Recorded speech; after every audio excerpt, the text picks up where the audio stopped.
Bismillah, assalamualaikum warahmatullahi wabarakatuh. Alhamdulillahilladzi hadana lihada wa ma kunna linahtadiya laula an hadana Allah. Asyhadu an la ilaha illallah wahdahu la syarika lah wa asyhadu anna Muhammadan abduhu wa rasuluh la nabiyya wa la rasula ba'dah, amma ba'd. Ahibati fillah, azzani Allah wa iyyakum, ikhwani wa akhwati fid din. Semoga Allah tabaraka wa taala menjaga kita semuanya, baik itu di dunia ataupun di akhirat. Amin ya rabbal alamin. Tak lupa, yang pertama dan yang paling utama, kewajiban kita bagi seorang muslim dan seorang muslimah adalah senantiasa bersyukur terhadap nikmat Allah Jalla fi'ula, yang mana Allah tabaraka wa ta'ala masih memberikan izin kepada kita selaku hambanya yang sangat lemah untuk bernafas dan untuk memanfaatkan nikmat-nikmat yang Allah berikan kepada kita untuk li'ibadatillahi tabaraka wa ta'ala. Kita gunakan untuk beribadah kepada Allah tabaraka wa ta'ala. Duduknya kita di sini tidak lain tidak bukan adalah sebagai bentuk ibadah kita kepada Allah.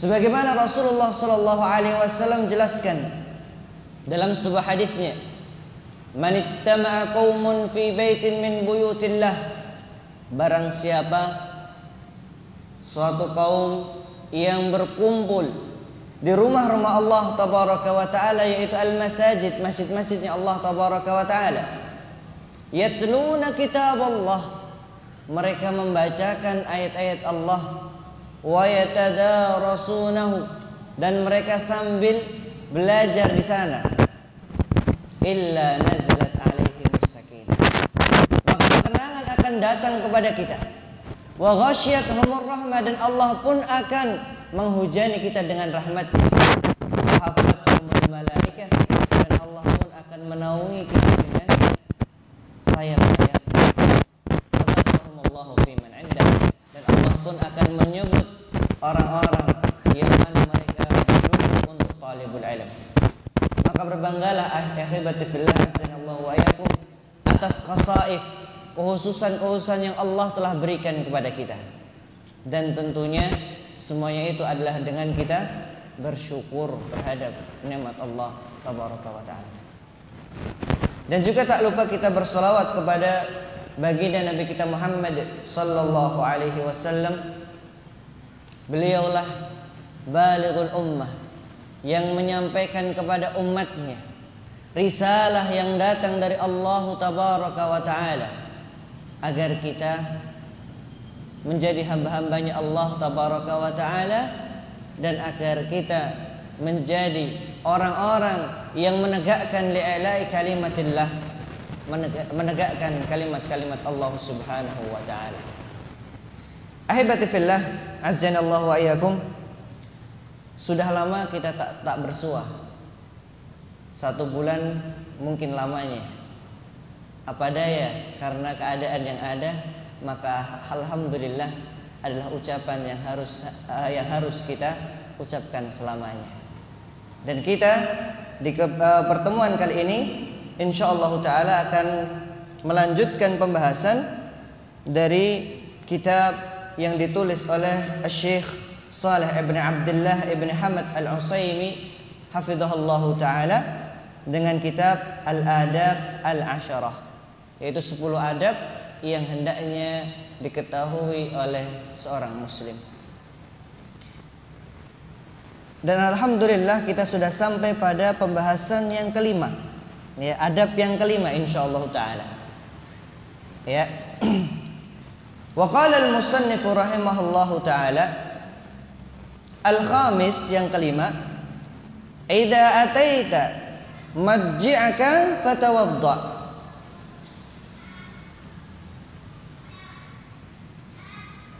wanam ala shikkikal ayman, watlu ayatal kursi marratan wajma' kaffayka waqra' fihima suratal ikhlas wal mu'awwidhatain wanfut fihima wamsah bihima mastata'ta min jasadika taf'al dzalika thalathan. Di dalam adab yang kelima ini insyaallah taala kita akan mengetahui dan mengenal bagaimana adab seorang muslim tatkala hendak tidur. Nah, ini adab seorang muslim tatkala hendak tidur. Oh, ternyata tidur pun juga ada adabnya ternyata. Ya, dan inilah bukti bahwa Islam itu sempurna. Segala hal sudah diajarkan, sudah diatur rambu-rambunya oleh syariat Islam. Beliau mengatakan, "Idza ataita marji'aka fatawadda." Apabila engkau mau tidur, maka bertawaddo, berwudulah engkau. Dan ini banyak sekali dari kaum muslimin yang meninggalkan sunnah tersebut atau adab tersebut. Apalagi kalau kecapean, ya. Sudah capek, banyak pikiran, akhirnya wudu pun dilupakan. Beliau mengatakan di sini wa fihi tamanu masail, terdapat 8 permasalahan. Kalimat madji', kata madji' di dalam bahasa Arab adalah tempat yang digunakan untuk tidur di malam hari. Itu namanya madji'. Karena orang Arab biasanya ini ketika malam hari mereka memiliki tempat khusus untuk tidur. Akan tetapi kalau seandainya siang ataupun sore ketika mereka tidur, mereka tidak menggunakan tempat yang biasa untuk tidur malam. Itu kebiasaan mereka. Kenapa? Karena kalimat masjid adalah tempat yang digunakan untuk tidur dalam waktu atau senggang yang lama. Itu bedanya. Kalau kita mah di mana saja dikatakan tempat tidur. Apalagi kalau seandainya punya anak banyak. Mbaknya taruh di kamar, kemudian adiknya taruh di kamar, kita pun yang digusur ditaruh di luar kamar. Nah, biasanya seperti itu. Tapi kalau orang Arab tidak. Mereka punya kebiasaan bahwa setiap dari anak mereka itu punya tempat sendiri, punya kamar sendiri. Bahkan mereka pun tatkala suami istri pun juga memiliki tempat masing-masing. Antum tahu syariat tentang ketika wanita dalam keadaan membangkang kepada suami atau melakukan kemaksiatan, maka salah satu cara untuk menasihatinya adalah kita tidak satu ranjang dengan mereka. Ini sebagai teguran secara halus bagi wanita. Maka tatkala mereka punya kamar masing-masing, maka disitulah yang digunakan sebagai tidur malam. Adapun ketika mereka capek atau istirahat, ketika dawam, ketika istirahat kerja, mereka pulang, maka mereka menggunakan tempat tidur di mana saja. Itu bedanya madji', arti dari kata madji' di dalam bahasa Arab. Fatawadda, maka berwudulah engkau. Dan wudu di sini adalah wudu seperti engkau hendak sholat. Bukan ada khusus wudu sendiri, enggak. Tapi wudu tatkala dimutlakkan kalimat wudu, maka wudu yang dimaksud adalah wudu ketika kita hendak sholat. Dan banyak beberapa amalan yang di sana diwajibkannya berwudu. Contohnya apa? Antum mas, 1 atau 2 terserah. Apa amalan-amalan yang wajib seorang itu berwudu? Ibadah yang wajib seorang berwudu di sana. Karena ada sunnah di sana, sunnahnya berwudu, dan ada yang wajib untuk berwudu. Contohnya apa? Taib, sholat. Itu paling gampang, sholat wajib, termasuk rukun ya. Kalau enggak syurutus sihhatis shalah, syarat sahnya salat ya wudu, yaitu bersesuci tatkala seorang belum suci. Contoh yang lainnya apa? Ibadah yang lain. Ada yang mau jawab? Berhaji ketika tawaf itu wajib bersesuci. Kemudian ada lagi. Mada ya syabab? Kalau ana manggil antum syabab, saya juga syabab. Ayo, apa jawabannya? Fadhal. Membaca atau bukan membaca, memegang mushaf. Ya, memegang mushaf. Itu wajib seorang berwudu tatkala dalam keadaan tidak suci. Ya. Kemudian, adapun sunnah banyak, seperti tatkala seseorang dalam keadaan suci pengen tajdidul wudu, tidak masalah, ini disebut sebagai sunnah. Ya. Atau ketika seorang sudah sudah tidak suci lagi atau dalam keadaan hadas, maka juga disunahkan langsung berwudu. Dan inilah yang dilakukan oleh Bilal ibn Rabah radhiyallahu anhu. Sampai dikatakan terompak beliau sudah duluan masuk ke dalam surga. Apa yang beliau lakukan? Yaitu beliau tidak meninggalkan berwudu ketika dalam keadaan hadas. Ketika hadas langsung berwudu. Itu yang beliau lakukan. Mau itu hadas akbar ataupun hadas asghar.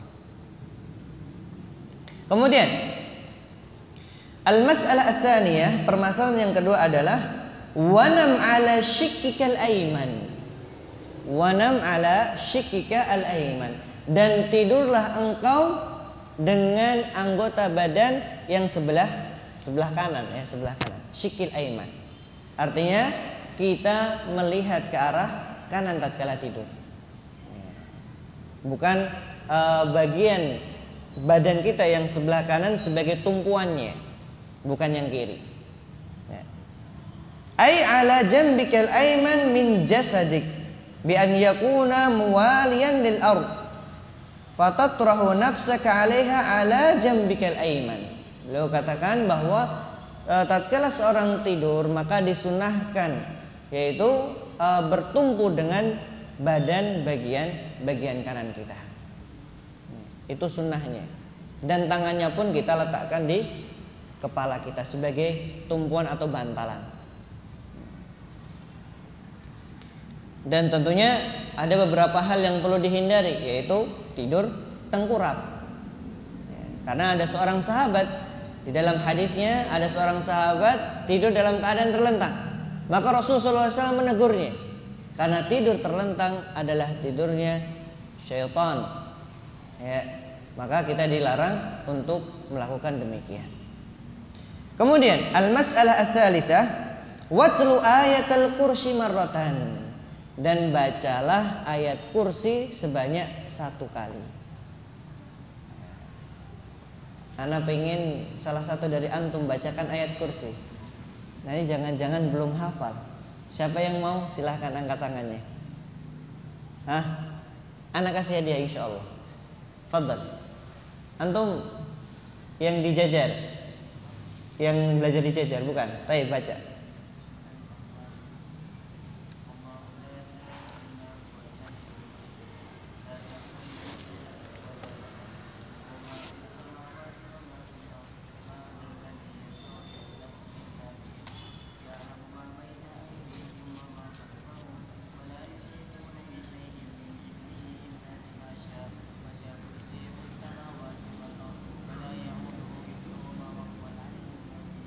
Masya Allah, barakallahu fiik.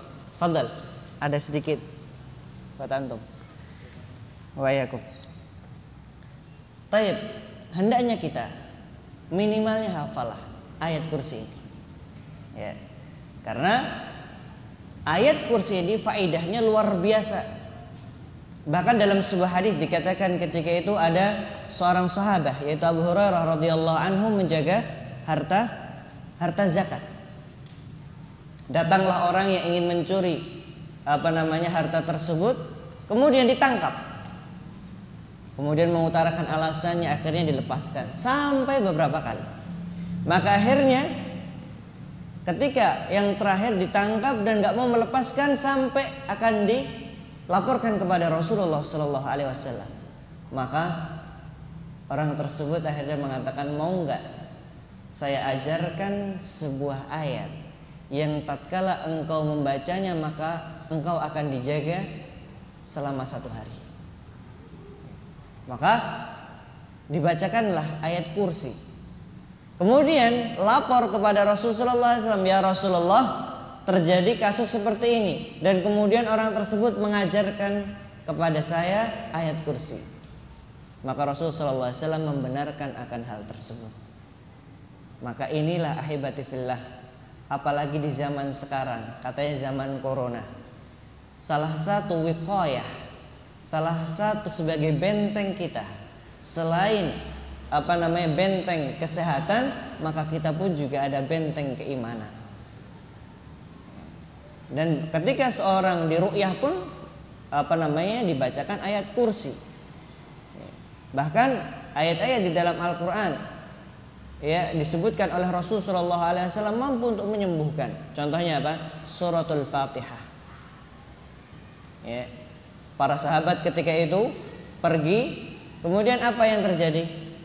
Pengen dijamu oleh kaum tersebut, tapi kaum tersebut enggak mau. Maka akhirnya apa? Yang terjadi, salah satu dari pemimpin mereka tersengat seperti kalajengking. Berbagai macam cara tidak mampu untuk menyembuhkan sengatan tersebut. Maka akhirnya ada yang mengatakan, coba datang ke rombongan tadi, siapa tahu salah satu dari mereka tahu cara pengobatannya. Maka akhirnya datanglah kepada para sahabat ketika itu, kemudian memberikan satu syarat, yaitu kalau seandainya kita mampu untuk menyembuhkan, kami minta tolong dijamu kita tamu. Maka mereka pun akhirnya sepakat, ya sudah, nanti kita akan jamu dengan 1 kambing. Berani nggak antum menjamu dengan 1 kambing? Ya, bukan nggak punya sebenarnya, sulit kayaknya. Ya, coba. Kemudian akhirnya apa? Dibacakanlah Al-Fatihah. Maka seketika sengatan tersebut hilang, sembuh biidznillah tabaraka wa ta'ala. Akhirnya setelah selesai penduduk tersebut mau memberikan janjinya, ada para sahabat mengatakan, enggak, sampai kita datang kepada Rasulullah Sallallahu Alaihi Wasallam. Kita enggak mau makan sampai tanya, boleh enggak kita memakan hal tersebut. Kita gunakan ayat Al-Quran sebagai pengobatan, apakah boleh atau tidak. Maka tatkala datang kepada Rasulullah Sallallahu Alaihi Wasallam diperbolehkan, dan hal tersebut adalah dikatakan sebagai ruqyah. Maka Al-Imam Ibnul Qayyim dalam kitab Ad-Da' wa Dawa, beliau mengatakan, kalau seandainya seorang hamba baik di dalam menggunakan Al-Fatihah sebagai tadawi, sebagai berobat, maka dia akan melihat bagaimana keajaiban dari ayat tersebut. Maka begitu pula dengan ayat kursi. Usahakan setelah min kulli duburi minas shalah, setelah sholat antum baca ayat kursi.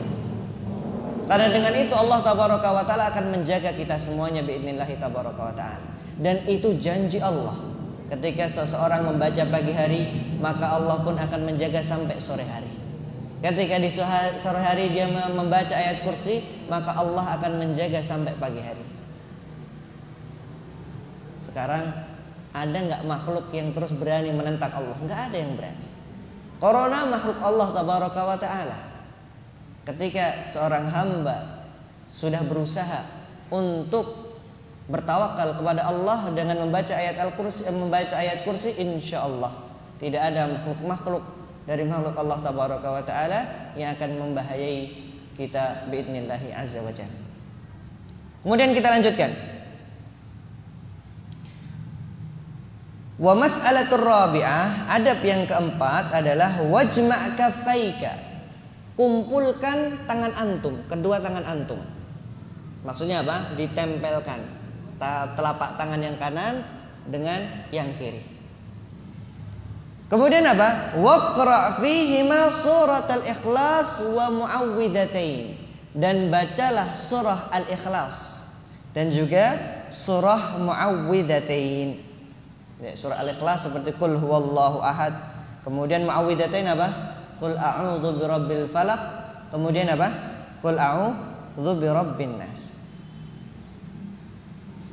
Jangan-jangan ada yang belum hafal. Baik, siapa yang mau membacakan silahkan. Ada yang mau membacakan surah Al-Ikhlas, kemudian surah Al-Muawwidzatain. Tafadhal. Mau? Fadhal.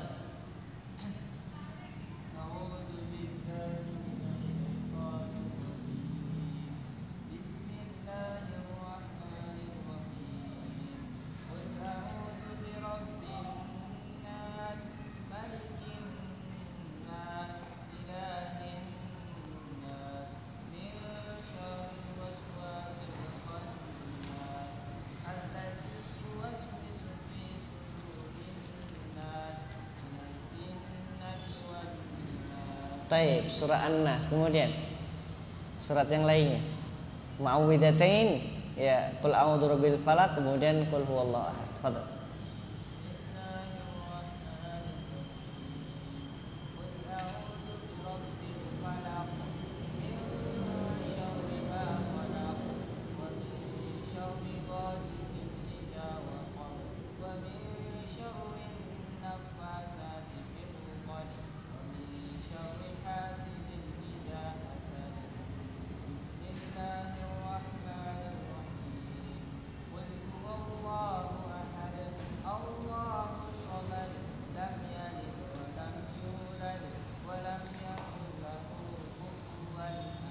Taib, barakallahu fiik.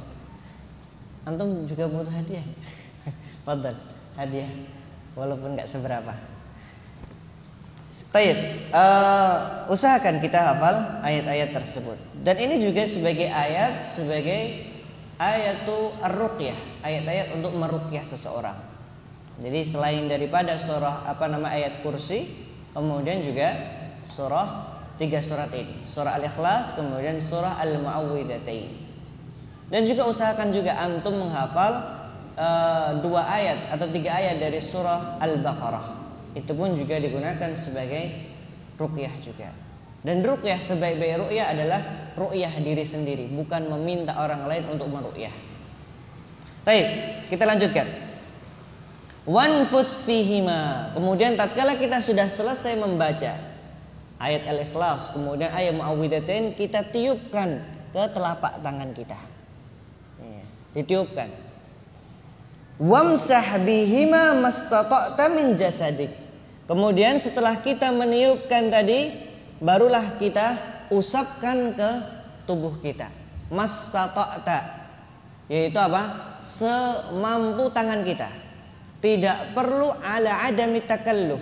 Enggak perlu harus sampai semuanya, enggak. Tapi cukup apa yang bisa disampaikan dengan tangan kita, maka itu cukup.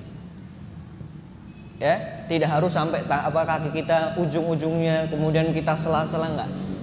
Tapi cukup ya sejauh tangan kita menggapai tempat tersebut atau badan tersebut.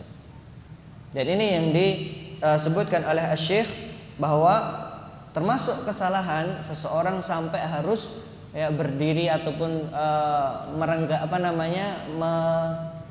mengecilkan tubuhnya, ya, merapatkan tubuhnya kemudian diusap semuanya, enggak. Tapi sebisa tangan kita menggapai badan kita. Itulah yang sunnahnya.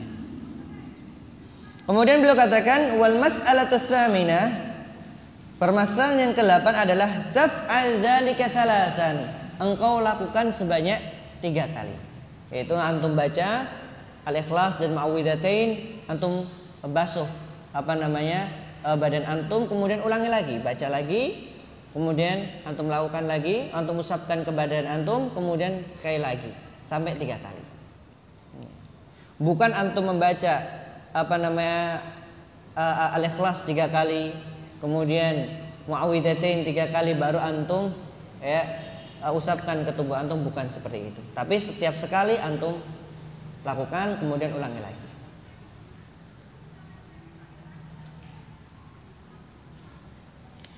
Dan kemudian beliau hafizahullah taala menyebutkan an-naftu bihaula'is suwari thalathah lahu maqama. Ahaduhuma an-naftu biha 'inda an-naum wa huwa madhkuru huna wal akhar naftu biha 'inda al-maradi 'ala nafsihi aw 'ala ghairihi. Beliau katakan bahwa model seperti yang disebutkan, yaitu membaca 3 surat tadi kemudian diusapkan kepada tubuh, ada 2 keadaan. Yang pertama seseorang hendak tidur, dan yang kedua adalah tatkala seseorang dalam keadaan sakit. Baik dia lakukan untuk diri sendiri atau dia lakukan untuk orang lain. Dan ini jarang sekali yang kita lakukan. Adab tatkala kita menjenguk saudara kita tatkala mereka sakit adalah salah satunya, pertama kita mendoakan mereka, Allahumma rabbanas adhibil ba'as ila akhir doa.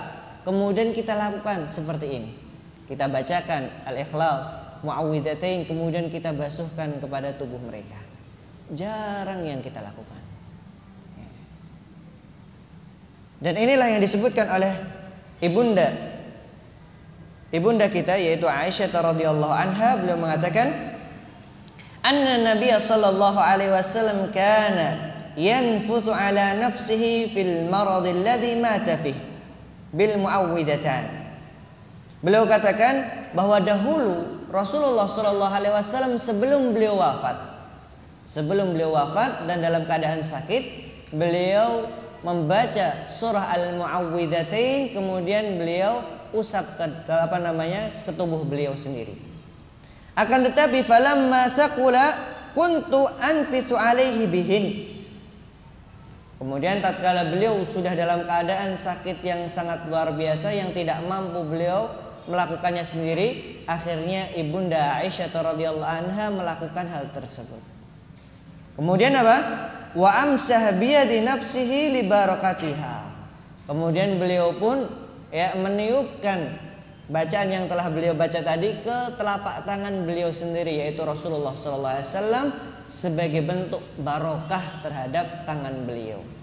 Ya, jadi bukan tangannya ibunda Aisyah sendiri, tapi tangannya Rasulullah SAW yang beliau tiup kemudian beliau usapkan. Masya Allah. Ini kalau suami istri betapa romantisnya kalau seandainya dalam keadaan sakit, tapi sayang dan sangat disayang.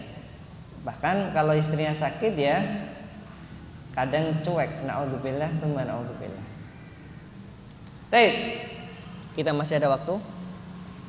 Adab yang berikutnya, al-adab as-sadis, qala al-musannif wafaqahu Allah taala, idza atashta faghatti wajhaka biyadika aw bithawbik wahmadillah fa in shammataka ahadun faqala yarhamukallah faqul yahdikumullahu wa yuslih balakum. Masya Allah. Ini bab tentang hak seorang muslim kepada muslim yang lainnya, tentang adab tatkala seorang bersin. Ada adabnya.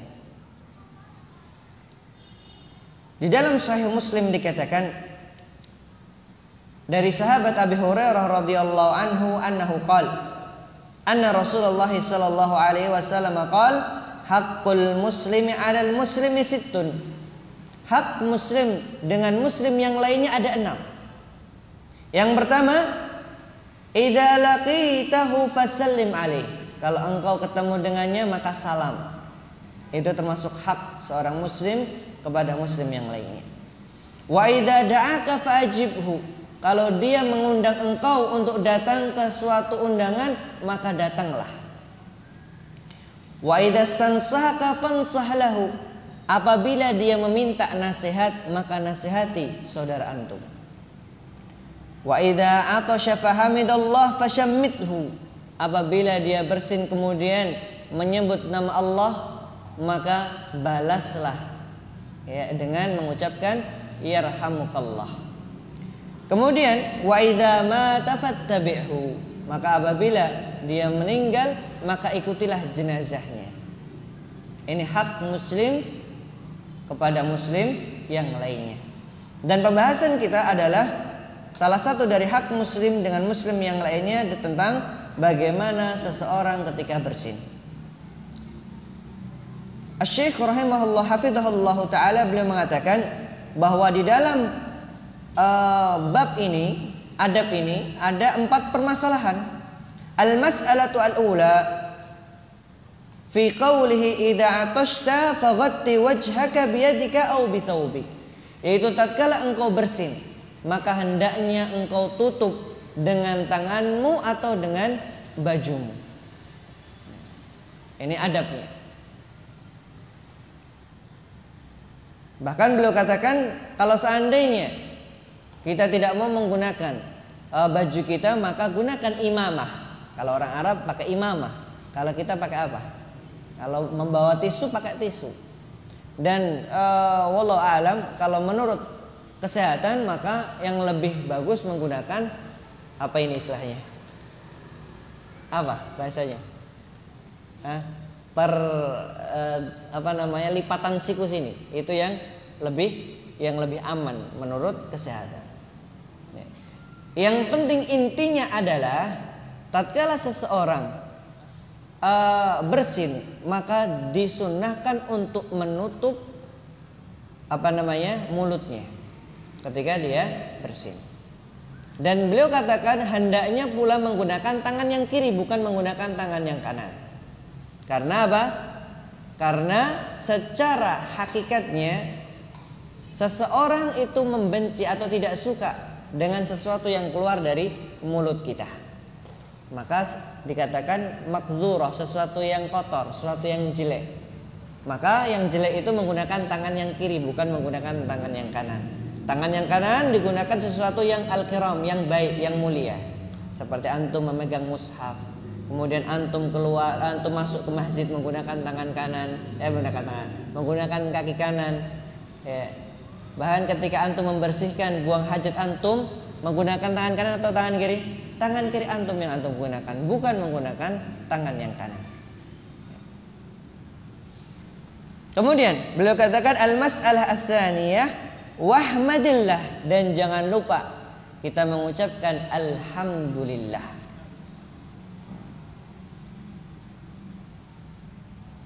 Ya. Fa idza syammataka ahadun faqala yarhamukallah. Maka kalau seandainya ada saudara antum yang menjawab, yaitu dengan mengucapkan yarhamukallah, maka kita menjawab dengan apa? Yahdikumullahu wa yuslih balakum. Inilah adabnya. Jangan antum sudah didoakan, antum enggak balas doanya. Maka kalau seandainya perempuan bagaimana? Kita rubah dhamirnya, yang sebelumnya yarhamukallah menjadi yarhamukillah. Ini untuk yang perempuan. Kalau yang laki-laki yarhamukallah. Ka, karena dhamir ka itu ya'udu ila anta, ma'nahu anta, kamu laki-laki. Kalau ki, kamu perempuan. Nah, ini penting juga. Ya, banyak sekali doa-doa yang sifatnya umum, diajarkan sifatnya umum, maka perlu juga kita mempelajari bahasa Arab agar tahu. Oh, ternyata contohnya ketika ada orang meninggal, ya, kita doakan mereka. Yang antum baca di Hisnul Muslim menggunakan dhamir hu. Allahumma ighfir lahu warhamhu, kan seperti itu. Maka kalau perempuan bagaimana? Allahumma ighfir laha warhamha. Kita rubah dhamirnya. Ya, ini penting. Maka Masya Allah tadi ada pengumuman, ada Madin ya, TPQ atau apa? Madrasah Diniyah. Antum ikut belajar di sana bahasa Arab. Insya Allah manfaat luar biasa. Mungkin orang menganggap enteng bahasa Arab, walah bahasa Arab saja kok. Tapi ternyata dengan bahasa Arab kuncinya sebuah ilmu adalah seorang belajar bahasa Arab. Baik.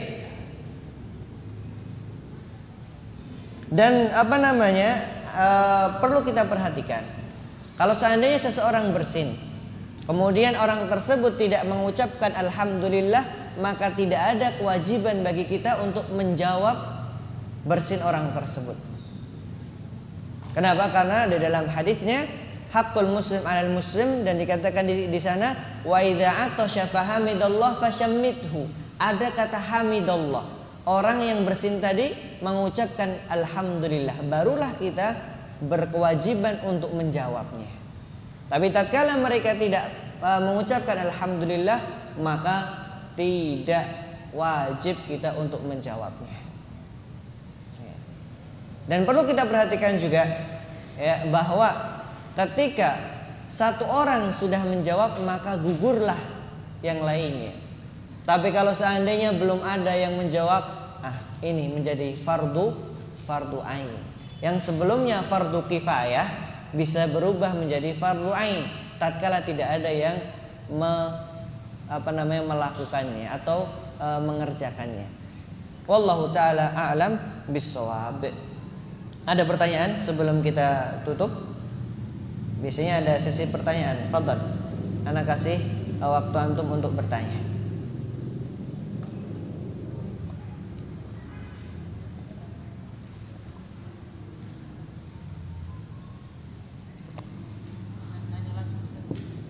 Fadhal, enggak masalah.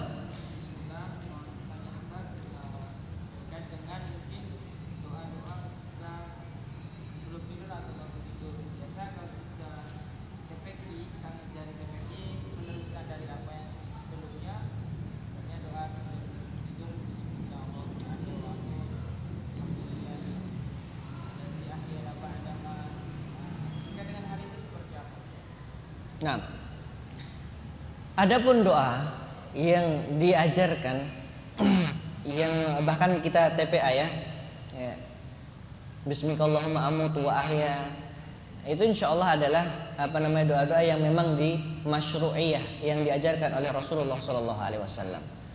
Atau antum juga bisa membuka kitab Hisnul Muslim di sana, antum ajarkan dengan Hisnul Muslim tersebut. Ya. Beliau di sini tidak menyebutkan doa-doa. Kenapa? Karena yang beliau bahas di sini adalah perkara-perkara yang disunnahkan, yang terkadang manusia lupa atau tidak melakukannya. Adapun masalah doa masuk pada keumuman bahwa ad-doa huwa silahul mu'min. Doa itu adalah silahnya seorang muslim. Maka ketika tahu itu adalah silah kita, pedang kita, alat perang kita, kok enggak mau menggunakan, maka yang disalahkan adalah orang tersebut, bukan siapa-siapa yang disalahkan. Ya, maka beliau di sini memang tidak membahas tentang doa-doa yang dimasyru'iyahkan, yang disebutkan oleh Rasulullah SAW.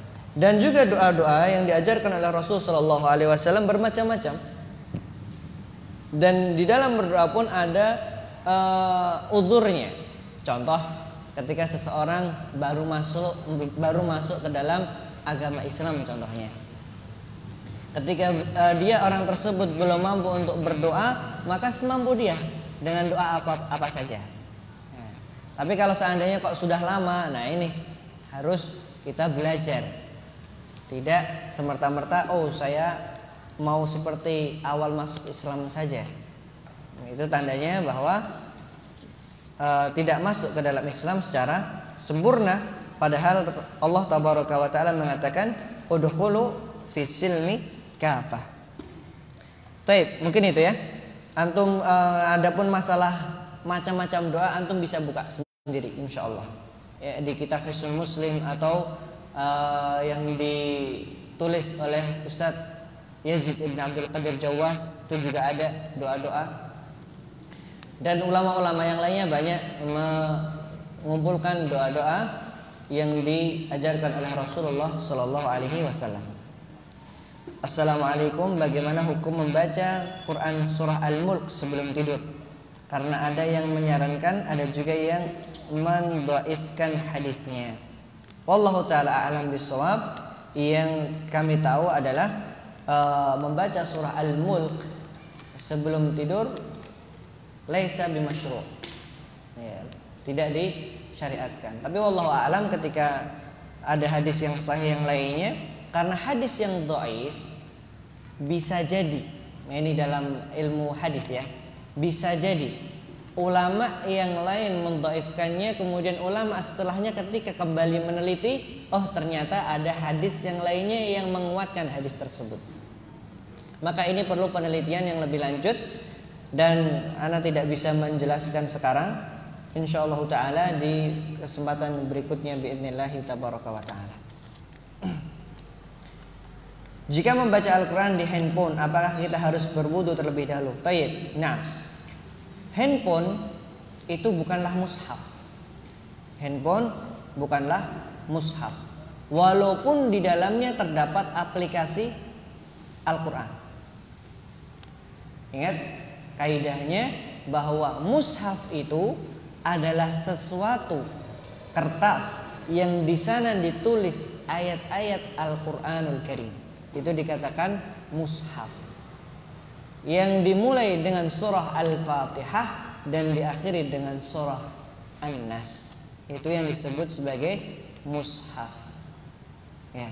Adapun HP menurut para ulama dan salah satunya adalah Syekh Fauzan kalau tidak salah dulu pernah mendengar bahwa beliau mengatakan hukum yang berlaku di HP tidaklah sama seperti di mushaf, walaupun di dalamnya terdapat aplikasi Al-Quran. Wallahu ta'ala a'lam bishawab. Assalamualaikum warahmatullahi wabarakatuh. Afwan, anak mau tanya, gimana sikap sebagai seorang anak melawan orang tua ketika orang tua melarang anaknya untuk thalabul ilm, kajian atau hal-hal yang baik? Gimana sikap kita sebagai anak? Syukron. Nah, ini adalah sebuah problematika di dalam rumah tangga. Kita harus tahu dulu ahibati fillah, orang tua melarang kita untuk menuntut ilmu, alasannya apa dulu? Kalau alasannya adalah sesuatu yang tidak syar'i, ya, maka kita jelaskan, kita minta kembali dengan baik. Karena ini adalah kembali kepada kedua orang tua kita juga. Tapi kalau niat orang tua melarang anak untuk thalibul ilm, karena apa? Karena mungkin orang tua merasa anak tersebut belum cukup untuk menuntut ilmu agama dan pengen diajari dulu di rumah, maka tidak mengapa. Ini yang dilakukan oleh Ibunda Sufyan Ats-Tsauri. Ya. Bahkan para sahabat yang lain dalam sebuah athar dikatakan kanu dahulu mereka, yaitu para orang tua di zaman sahabat, la yukhrijuna abna'ahum li talabil ilmi illa qad yata'addabu. Mereka tidak mengizinkan anak-anak mereka untuk menuntut ilmu kecuali mereka sudah punya adab terlebih dahulu. Mungkin ini jarang kita dengarkan. Jarang sekali kita tahu bagaimana metode para sahabat dan juga para tabi'in tatkala mereka mengizinkan anak mereka untuk menuntut ilmu. Ya karena mungkin orang tua di zaman sekarang ini pula ya mungkin jauh daripada ilmu agama, akhirnya apa? Enggak paham tentang hal tersebut. Tapi sekarang antum ini tahu, dan kalau antum nanti punya anak, maka contohlah metode para ulama di zaman dahulu. Ajarkan dulu anak-anak antum adab sebelum mereka menuntut ilmu. Dan yang sangat disayangkan, orang tua memasukkan anak ke pondok itu gara-gara satu, gara-gara nggak kuat untuk mendidik anaknya, atau dikatakan bengkelnya anak-anak yang nakal. Bukan sebenarnya, tapi pondok pesantren adalah tempat di mana seseorang menuntut ilmu syar'i. Mereka sudah punya adab terlebih dahulu. Maka tak heran zaman sekarang itu krisis yang namanya adab. Nasallallahu alaihi wa afiyah.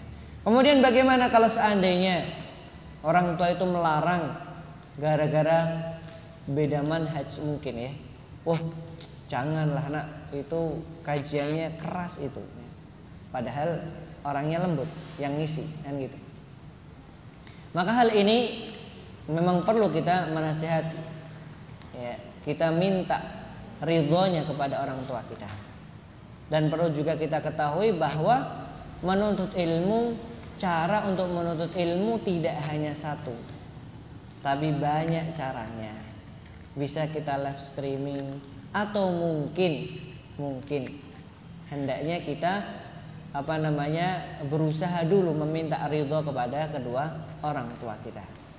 Ada satu kisah, ana baru ingat, yaitu kisahnya Abu Yusuf Al-Qadhi, salah satu murid kesayangannya siapa? Abu Hanifah. Beliau tatkala menuntut ilmu kepada Al-Imam Abu Hanifah dilarang sama orang tuanya. Kenapa?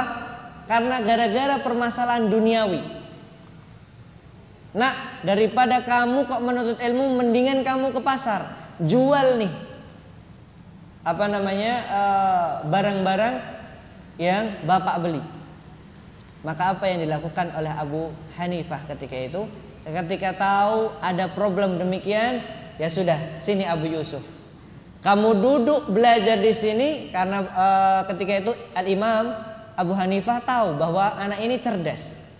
Akhirnya beliau pun duduk, dan setelah selesai kajian mengeluarkan uang. Ini, kasih ke orang tuamu, bahwa kamu juga bisa mendapatkan harta. Kasih kepada kedua orang tuamu. Tapi kalau sekarang, yang anak kira permasalahan bukan masalah harta, tapi permasalahan mungkin beda manhaj menurut mereka. Dan mungkin orang tua belum tahu hakikatnya. Maka dengan kita doakan kedua orang tua kita agar mendapatkan hidayah yang benar, dengan kita selalu meminta doa, meminta restu, insyaallah Allah akan mudahkan. Wallahu taala alam bisawab. Kemudian terakhir mungkin ini, Afwan Ustaz, terkadang ana sering melakukan maksiat, lalu ana bertaubat. Ana sudah bersikeras agar tidak melakukan maksiat, namun suatu ketika ana melakukan maksiat lagi. Apakah taubat ana akan diterima? Lalu bagaimana solusinya Ustaz? Nah,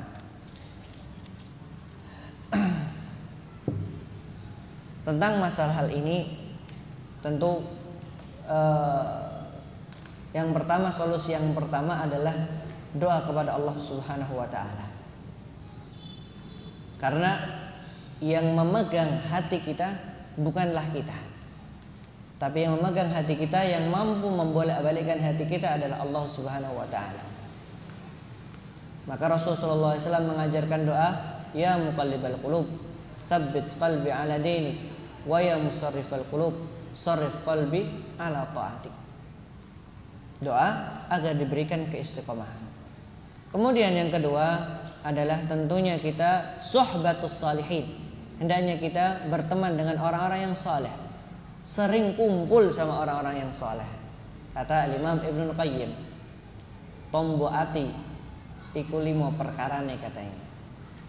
Ada yang mengatakan 6, ada yang mengatakan 5. Dan salah satunya adalah suhbatus salihin. Kita dekat-dekat dengan orang-orang yang saleh. Karena as-sahibus sahib, teman itu yang menarik. Kalau seandainya bisa kita yang ditarik ataupun kita yang menarik teman kita. Kemudian hal yang perlu kita lakukan adalah an-nadamah, menyesal. Namanya orang menyesal, insyaallah ya, dia tidak akan melakukan lagi. Tapi tatkala ada suatu momen yang akhirnya dia kembali lagi, maka berusaha kita hindari momen tersebut. Contohnya apa?